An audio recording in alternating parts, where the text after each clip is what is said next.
They held a folded flag in their hands and believed their commander was already a memory.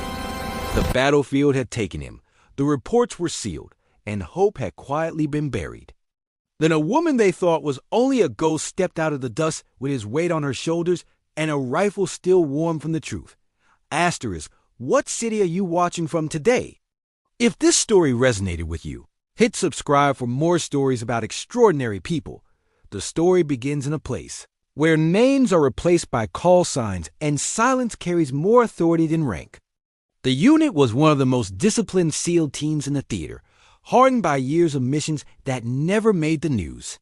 Their commander was a steady presence, the kind of leader who never raised his voice and never left a man behind.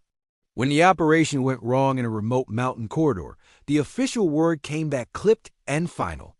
The commander was presumed lost. Extraction had failed. Survivors had been pulled out under fire. There was nothing more to be done. Grief inside the team did not look like tears. It looked like longer training sessions, sharper words, and nights where no one slept. Command reassigned leadership, issued condolences, and moved the unit forward. War did not pause for mourning. Still, the men kept one habit. Every morning before deployment briefs, someone placed the commander's helmet on the table. No one said why. Everyone understood.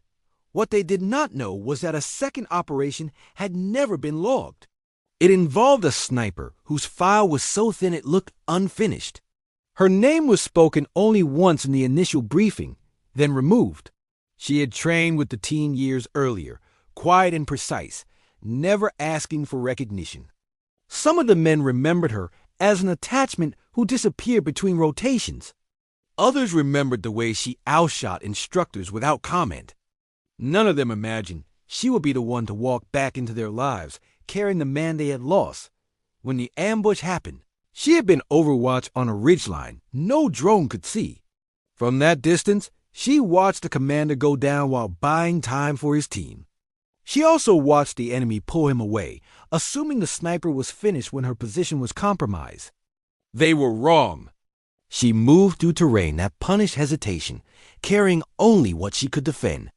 By the time command ordered withdrawal, she was already gone, following tracks no satellite would record.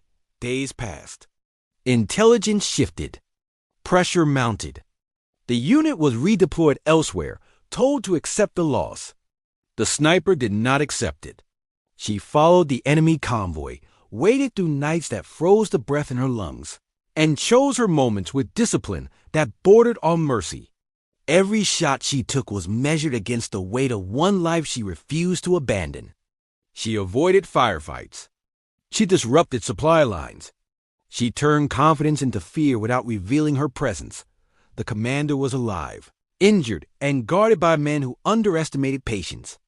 When the moment came, it did not look heroic. It looked inevitable.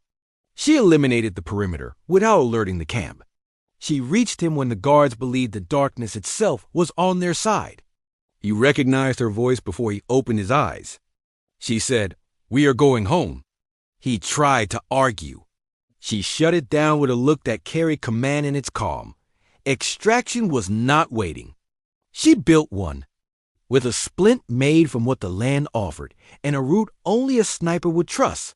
She moved him across ground that would have broken a lesser will. She did not carry him the whole way. She taught him how to survive the steps he could take. When he fell, she lifted him. When he doubted, she reminded him of the men who still set his helmet on the table. Back at base, the SEALs gathered for another morning brief. The reassigned commander spoke about objectives with professional distance. The helmet sat where it always did. Then the door opened. No one called attention to it. The woman stepped in first, thinner, steady, eyes forward. Behind her, supported but upright, was the commander they had mourned. No one moved. Training held them still while disbelief tried to break through. The reassigned commander stood, speechless. The returned commander raised a hand and said, "At ease." The words carried weight again. The room breath. Questions came later. Formal reports followed. Commendations were delayed, then trimmed, then classified. That was the way of it. The men did not need paperwork to understand what had happened. They watched the sniper stand to the side, accepting nothing, refusing praise. When one of them finally said her name, she corrected him. "Use the call sign," she said. It was not pride. It was precision. In the days that followed, the unit learned the details in fragments. They learned how close the mission had come to ending differently. They learned how many chances there were to quit. They learned that the sniper had refused extraction twice to stay on the trail. They also learned something harder. Courage did not always announce itself. Sometimes it worked quietly until the impossible became unavoidable. The commander returned to duty after recovery. He never spoke publicly about his capture. In private, he spoke once. He told the team that leadership was not about being seen at the front. It was about trusting the people you trained to do the job when you could not. He pointed to the sniper and said, "She did not bring me back because she was ordered to.